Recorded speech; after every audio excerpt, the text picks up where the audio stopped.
Rapaziada, há um tempo atrás nós tivemos aqui a revelação do Visions of Mana, pô, uma nova entrada na série Mana que há bastante tempo a gente não vê acontecer, né? E a gente tá aguardando ainda ver o lançamento final do jogo, mas já houveram algumas pessoas que puderam dar uma testada, então é isso que a gente vai fazer aqui hoje. Vamos fazer um react das primeiras impressões da galera e ver se tá batendo com a nossa expectativa ou não. Hoje eu preferi não fazer um react da IGN, né? A gente vai fazer aqui do Arex Gaming, que eu vou estar deixando o link do vídeo original aí na descrição pra você conferir, dá um like lá pro cara, né? Que mandou essas primeiras impressões pra gente, então vamos ver o que ele tem a dizer. Bora lá! RPGs. Well, a fan-favorite series is making a comeback in a big way, and thanks to Square Enix, we actually got a chance to play it. A lot of the action RPGs on the market recently have gone for a more gritty and grounded approach with games like Final Fantasy XVI and Dragon's Dogma. But it's always nice to have a change of pace and experience a world and setting that's a lot more vibrant while also maintaining a deep and memorable story. It's been over... Pô, pera aí que eu vou ter que fazer um papel aqui de advogado do diabo, que teve uma cacetada de outros jogos que são também mais coloridos, principalmente em cenário de JRPG, concordam?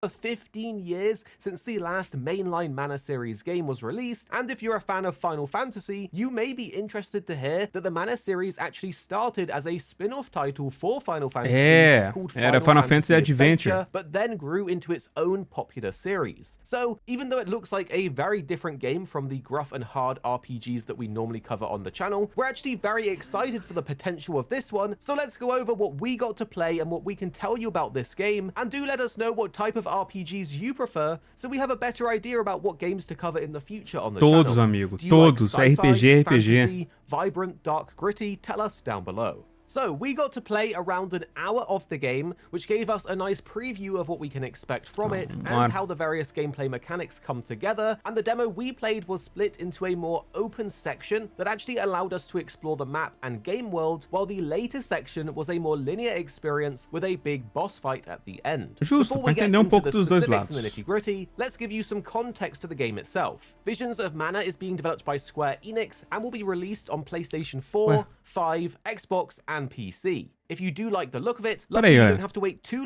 A legenda desistiu, pô. Pô, parece que a legenda desistiu nessa parte, mano. Bom, eu vou ouvindo aqui e vou falando com vocês. English or Japanese playthrough. It will be an action RPG with large semi-open world areas and unique mechanics semi-aberto, né? Build different elemental vessels that aid them in battle and exploration. If you're a fan or familiar with more recent real-time action RPGs, you will be right at home with the game's combat system that plays somewhat similar to Granblue Fantasy Relink. Bem parecido com Granblue Fantasy ou com Tales of. Switch between characters on the fly in combat, meaning you can access Dá pra the different trocar classes and their elemental abilities, adding that extra depth and spice to the combat and your party gameplay. One of the main draws of any RPG, though, is of course the story, and from what we got to play, we actually really enjoyed it, and the voice acting was pretty good too. The story so far was a nice change of pace, but Square have provided us with a description of the story overall to get you guys up to speed, so let's go through that. In Tiania, I think that's how you say it, the Fire Village, everyone is preparing to celebrate the coming of the fairy and the naming of an Alm. Every 4 years, Alms from around the world are chosen to travel to the Tree of Mana and rejuvenate the flow of mana power. A soul guard is then chosen to ensure the Alm's safe pilgrimage. Val is one such guard. On the day of the fairy's arrival,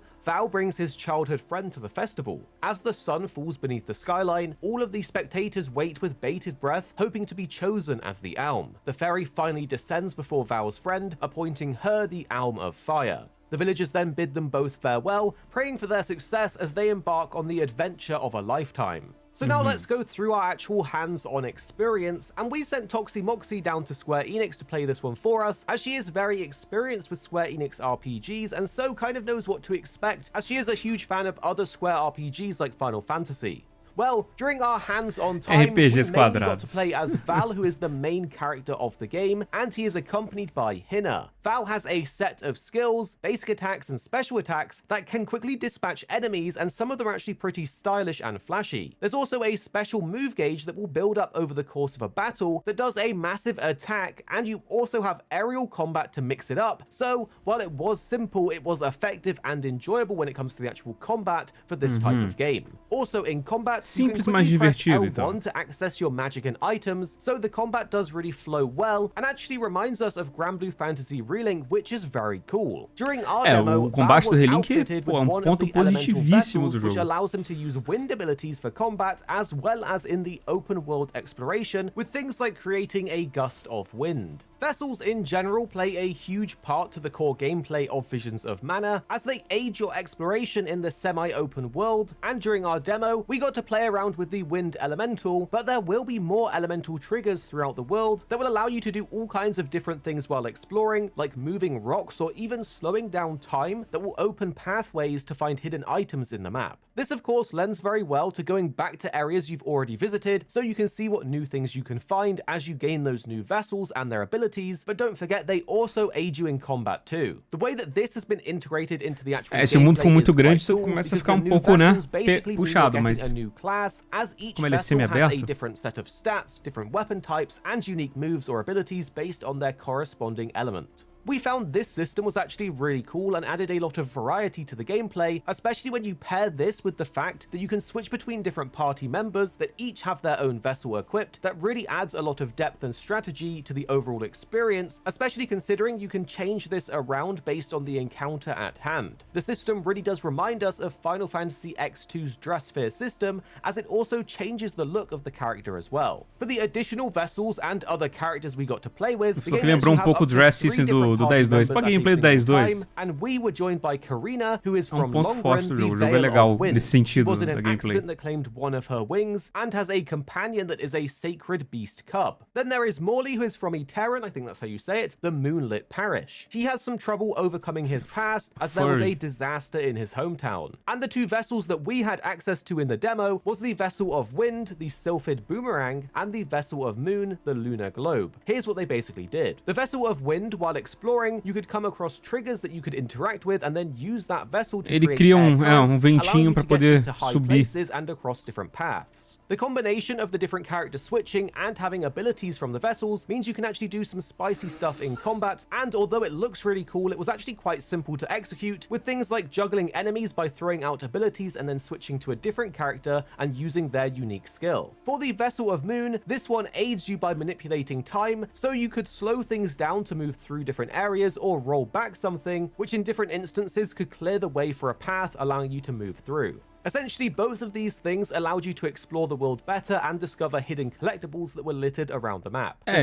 Vamos ver como é que vai ser o level design, se eles vão aproveitar muito, se isso vai ser divertido, né? But there is a mount that you get access to so you can quickly get from A to B, and the mount is called Pickle. Pickle's use isn't only being cute because it can also dash into enemies, dealing damage to them, setting you up well for a fight, or you can quickly run past them and go to your objective. The really cool thing about the demo was the second part of it, where we got to face off against a big boss, which was a massive mantis ant. This showed us that you actually can attack different parts of the monster and even break those parts. The battle really well showcased the different aspects of the combat, as you really could see the benefits of using the vessels, in particular the Lunar Globe, which would slow down time, thus slowing down the enemy, which was super useful for racking up a ton of damage, giving us time to get to those weak points on the enemy. Chegar na parte certinha dele ali. Pô, fica tempo pra caramba! Move in combat, you can see a puddle that displays where the large attack will be impacting, which really made us think there is more depth to the combat than we first anticipated. So what stood out to us? Of course, the visuals are amazing and very vibrant. The game is bright and has a really nice color palette that makes it a big change from other games more recently, which have been more dull and grey looking. Novamente, cara, tem muito de RPG que é assim também. O próprio Granblue que você mencionou. Because we're super curious to see what type of classes we will get once we know what other elements are available. For those that enjoy their fashion, the different outfits were quite fun to see, and the music was very nice too, but importantly, the different characters actually seemed likable from the cutscenes and interactions that we got to experience. The combat system felt good and had a nice flow to it, and we feel like it will be both good for people that are okay at games, but also people who are very experienced, due to the more simple combat but the depth that you can go into it with the RPG systems. Because of the different elements, we feel like it's a game that will stay fresh and not get too repetitive as you go forwards, with things like Genshin Impact where you just always have the same moves. We don't know if this will be featured in the full game, but we also liked the fact that the buttons were on the side of the screen, reminding you what the controls were, making it very helpful again for a beginner player. The map was a little bit weird though, as it had this arrow that would kind of guide you to things like a chest, for example, and while it looked like it was nearby, the actual chest was quite far away, so we weren't really sure about that. The frame rate also wasn't always great, as you can see here in some of the cutscenes, but hopefully this is something that is eu achei que era até uma coisa do vídeo, mas não, então a frame rate do jogo tá meio estranha nas cutscenes. And games normally are not optimized in these builds, and that usually comes towards the end of the development cycle. But in general, we're excited to see what other elements there will be in the game and how that will affect combat and traversal. We also thought the button inputs were quite good, making combat relatively easy to pick up and play, even though we were only allowed to play it for an hour. It meant that by the time we got to the boss battle, we had no issues understanding the combat, so again, it was pretty easy to pick up and play, which is quite nice. Overall, this game is looking like it will be a nice, solid pickup, but only time will tell. Let us know what you think of it down below, and if you played the original so long ago. And subscribe for more daily Então é isso, rapaziada. Foi esse aqui, então, a preview aqui do Ataque Gaming.